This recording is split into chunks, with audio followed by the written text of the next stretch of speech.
श्री स्वामिनारायण भगवान की जय।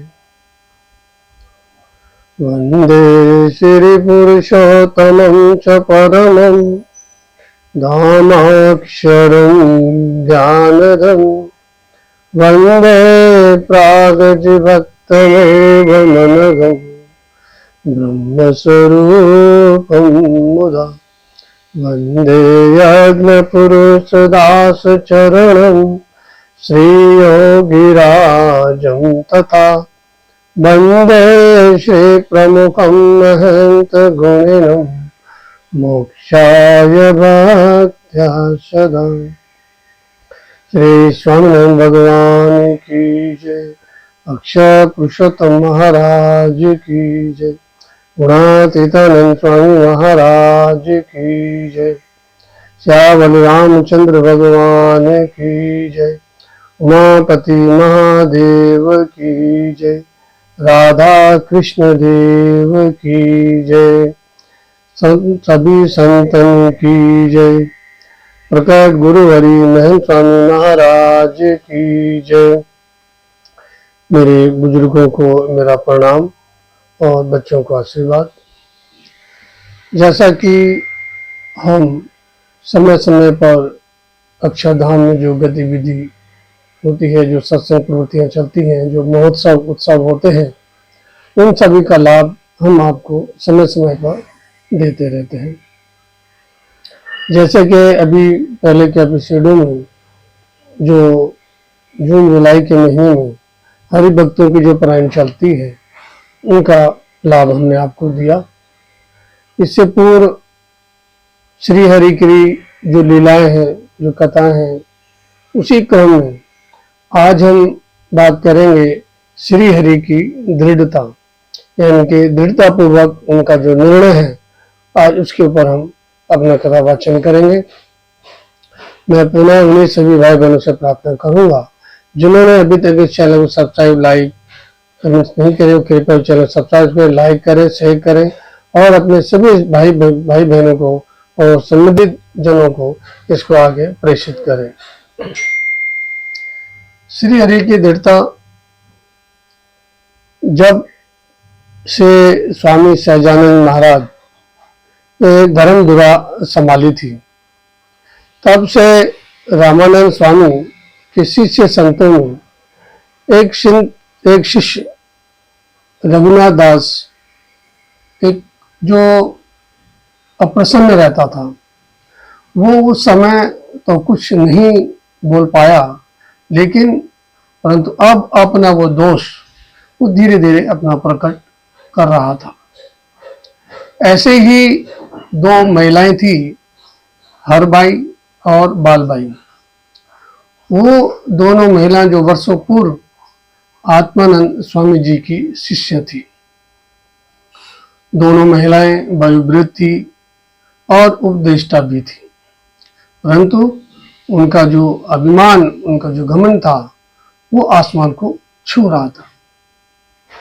कभी कभी तो वो रामानंद स्वामी की भी परवाह नहीं करती थी और वे दोनों ने मिलकर अपनी एक सत्संग मंडली भी अपनी अलग से बना ली थी। श्री हरि ने जब धर्मधुरा संभाली थी तो उन्होंने सत्संगी और संतों के लिए अपने ब्रह्मचर्य के कुछ नियम निर्धारित किए थे, जिसमें उन्होंने कहा था कि मनुष्यों यानी कि पुरुषों और स्त्रियों की सभा में, दोनों में एक दूसरे की सभा में एक दूसरे को प्रवचन नहीं करेंगे। ये उन्होंने एक नियम सबको बताए हुए थे और दोनों को अपनी अपनी मर्यादा में पूरी तरह से अपने आज्ञा का पालन करना है। एक बार प्रबोधिनी एकादशी के दिन को जो उत्सव था, श्री जी महाराज वहां उपस्थित, सभा में उपस्थित थे। जो मंच बनाया गया था तो उसमें श्री हरि के जो वरिष्ठ संत थे, उनके लिए भी गद्दी तगी का आसन बनाया गया था। उसी बीच जो हरबाई और लालबाई अपने संतों के अपने मंडली के साथ वहां पर आई और वहां पर बैठ गई। यह देख वहां जो संत थे वो वहां से उठकर चले गए। अब श्री हरि ने उन दोनों महिलाओं को कहा, आपको सत्संग की मर्यादा का पालन करना चाहिए। यदि आपने ये गेरुए वस्त्र पहने हैं तो आपको इस मर्यादा का सत्संग की मर्यादा का पालन करते हुए तुम्हें रहना चाहिए था। यदि तुम गेरुए वस्त्र पहने भी हैं और तुमने ये पालन नहीं किया तो तुम दंड के पात्र बन सकती हो, क्योंकि तुम्हें पुरुषों का संग करना धर्म के स्थान पर ये जो तुम व्रतधारी स्त्रियां हैं आपको ये शोभा नहीं देता है। तुम उनको अपना जो प्रवचन है वो तुम उनको नहीं दे सकते। ये नियम पहले से ही श्री हरि ने उनको बनाए हुए थे, जिसका पालन आप सबको करना था, लेकिन आपने उसका पालन नहीं किया, जिसके लिए आप दंड के पात्र बन सकते हो। दोनों ने सुना, लेकिन उन दोनों महिलाओं ने सुनकर कहा, मतलब गुस्से में कहा, हम भी जीवन मुक्त हैं, हमारे मन में स्त्री और पुरुष का कोई भेद भाव नहीं है, सभी मिट्टी मांस के बने हैं, अतः तुम्हारे जो नियम हैं वो हम पर लागू नहीं होते। नियम तो सब पर लागू होंगे। यदि तुम नियमों का पालन नहीं करना चाहती हो तो आप यहां से रुखसत हो सकती है। ये श्री हरि ने दृढ़तापूर्वक उन दोनों महिलाओं को कहा। दोनों महिलाएं निर्लज होकर कहने लगी, ओहो, आजकल के छोकरे भी हम पर हुक्म चलाएंगे। हमको रामानंद स्वामी जी ने नहीं रोका, किसी और ने भी हमको नहीं रोका, आप हमको कैसे रोकोगे? श्री हरि ने शांत और दृढ़तापूर्वक कहा। उन्होंने गीता का वचन कहा। ये गीता के वचन हम सब पर भी लागू होते हैं। आप इन बातों का थोड़ा मनन करना, चिंतन करना और अध्ययन भी करना कि जो गीता में वचन बोले गए हैं कि बड़े लोगों को ऐसा आचरण करना चाहिए जिसका अनुसरण छोटे लोगों के लिए कल्याणकारी हो। अर्थात हमें अपना व्यवहार, हम बड़े होने के साथ साथ अपना व्यवहार ऐसा बनाएं कि हमारे जो भावी पीढ़ी है वो हमारा अनुसरण करे। ये गीता में भगवान ने कहा है। और श्री हरि ने यह भी कहा कि तुम बड़े हो, तुम्हें सत्संग के नियम के अनुकूल अपना व्यवहार करना चाहिए। उन दोनों महिलाओं ने श्री हरि की एक भी बात पर ध्यान नहीं दिया और उनका स्पष्ट श्री हरि ने फिर एकांत में मुक्तानंद स्वामी जी को साथ में ले गए और उनसे बात करी, परामर्श किया कि यदि ये दोनों हमारी बात को मान लेते हैं तो ठीक, अगर नहीं मानते हैं तो इनको सत्संग से विमुख कर देंगे। अब श्री हरि ने उनको समझाया, दोबारा सभा में बैठे उनको समझाने की कोशिश करी, उन दोनों को समझाया, लेकिन उन दोनों ने श्री हरि की कोई भी बात को नहीं माना।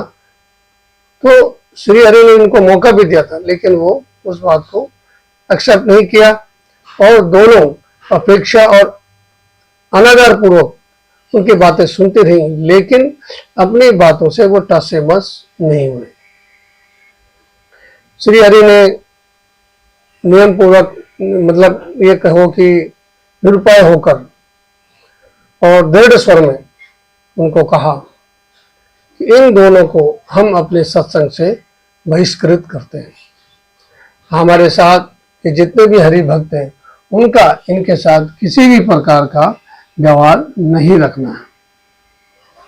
जब दोनों ने यह सुना, दोनों ही नागिन की तरह पुकार मारती हुई उठ खड़ी हुई और कहने लगी, हाँ, हम दोनों में अपना एक अलग से पंथ चलाएंगे। बाद में उन दोनों की मृत्यु हो गई, लेकिन उनके मंडल का कुछ भी अता पता नहीं चला। ऐसे ही एक हमने आपसे बताया कि पहले भी एक साधु थे रघुनाथ दास, जो उस समय कुछ नहीं बोल पाए थे, लेकिन अब समय के साथ साथ अपना दोष प्रकट करने लगे थे। रघुनाथ दास, उनके अहंकार और उनके जो व्यवहार थी, उनका जो असर लोगों पे गलत पड़ रहा था, उनका जो द्वेष था वो उगला जा रहा था, और वो लोगों को गुमराह भी करते थे और कहते थे, मैं रामानंद स्वामी का सच्चा शिष्य हूं, मैं ही उनका सच्चा उत्तराधिकारी हूं, स्वामी सहजानंद तो हरगिज नहीं। क्योंकि ये रघुनाथ दास साधु श्री हरि के साथ हमेशा बैर रखा करता था। रामानंद स्वामी श्री हरि को जब यात्रा में अपने साथ रखते थे, यह रघुनाथ दास जी को बिल्कुल भी पसंद नहीं था। श्री हरि की जो कृश शरीर था, यानी कि दुबला पतला शरीर था, उसको स्वस्थ करने के लिए रामानंद स्वामी जी ने उनके शरीर पर आवल नाम का एक जो पत्ता था वनस्पति का, उनके शरीर पर लगाते थे, ताकि उनका शरीर सुदृढ़ और स्वस्थ बन सके। यह देखकर रघुनाथ दास बौखला जाता और फिर कहता कि रामानंद स्वामी जो है ये भयानक पाप कर रहे हैं, यह वर्णी तो बीमार है, कुछ ही दिन में इसकी मृत्यु भी हो जाएगी, आप क्यों अननेसेसरी हरे पेड़ों को इनके लिए काट रहे हो और व्यर्थ कर रहे हो। रामानंद स्वामी रघुनाथ दास जी को अच्छी तरह जानते थे और पहचानते भी थे। इसीलिए एक दिन मुक्तानंद स्वामी और श्री हरि को उन्होंने एकांत में बुलाकर कहा था, बताया था कि यदि यह रघुनाथ दास अगर आपको कुछ परेशान करे तो आप इसको इस सत्संग से विमुख कर देना। यह आज्ञा रामानंद स्वामी ने मुक्तानंद स्वामी और श्री हरि को पहले से दी हुई थी। रामानंद स्वामी के सत्संग मंडल गुजरात में, सौराष्ट्र में और कच्छ, इन 3 जगहों उनका स्थानों पर मंडल था। भुज, मंगरौल और अहमदाबाद में उनके मंदिर थे। रामानंद स्वामी के श्राद्ध विधि पूर्ण होने के पश्चात श्री हरि सौराष्ट्र चले गए। मुक्तानंद स्वामी को उन्होंने कच्छ में भेज दिया। अब केवल दूर करने के लिए जो अपने संत थे रघुनाथ दास, इनको अहमदाबाद भेजा कि भाई ये भी दूर चले जाएं। रघुनाथ दास इस निर्णय से बड़ा प्रसन्न हुआ और ये सोचने लगा कि वहां मुझे कौन पूछने वाला। वह अहमदाबाद आकर श्री हरि भक्तों को बहलाने लगा कि मैं रामानंद स्वामी का पक्का शिष्य हूं, मैं ही उनका उत्तराधिकारी हूं, इसलिए मैं स्वयं सदगुरु धारण कर चुका हूं। अब रघुनाथ दास जी को ऐसी हरकतें देखकर हरि भक्तों को पीड़ा होने लगी, द्वेष होने लगा। उन्होंने श्री हरि को इसकी सूचना दी कि आप रघुनाथ साधु है, ये अपनी सीमा को लांघ रहा है, आप कृपया इनको यहां से हटाइए। श्री हरि ने उन्हें समझाने के लिए एक वरिष्ठ संत रामदास जी को वहां पर भेजा ताकि वो उनको समझाएं। अब रामनाथ स्वामी जी जब रघुनाथ स्वामी जी से मिले तो रघुनाथ दास जो संत थे उन्होंने ही उनको बहलाना शुरू कर दिया कि अरे रामदास जी, आप रामानंद स्वामी के अपना सारा तेज उन्होंने मुझे दिया है और मैं ही उनका सच्चा उत्तराधिकारी हूं।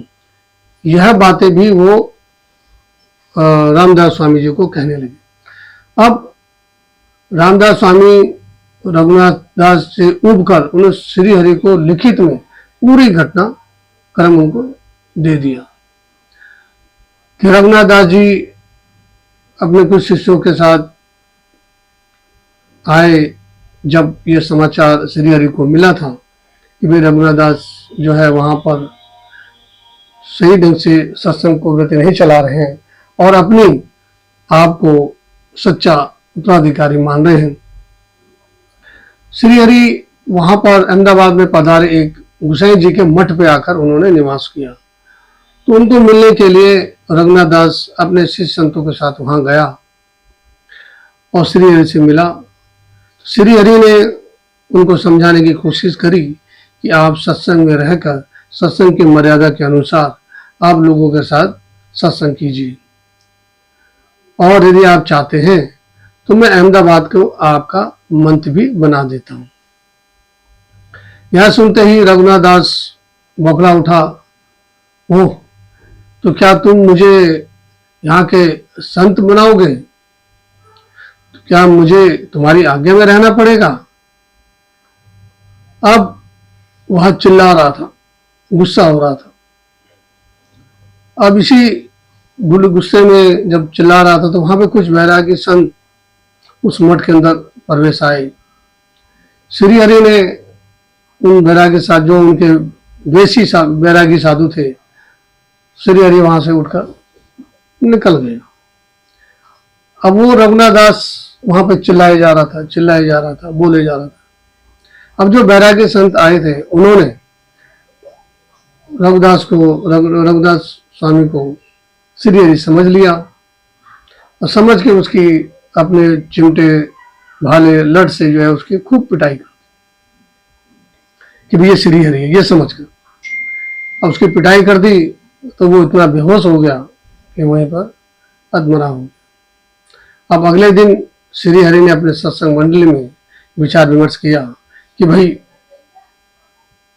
जो अपना रघुनाथ दास है उसको सत्संग से विमुख कर देते, क्योंकि वो अपने सत्संग मंडल में अनाप शनाप बक रहा है।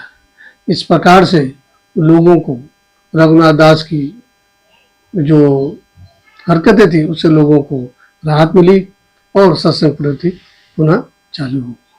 मैं पुनः उन्हें सभी लोगों से, भाई बहनों से प्रार्थना करूंगा जिन्होंने अभी तक चैनल को सब्सक्राइब लाइक नहीं किया, उस चैनल सब्सक्राइब करें, लाइक करें।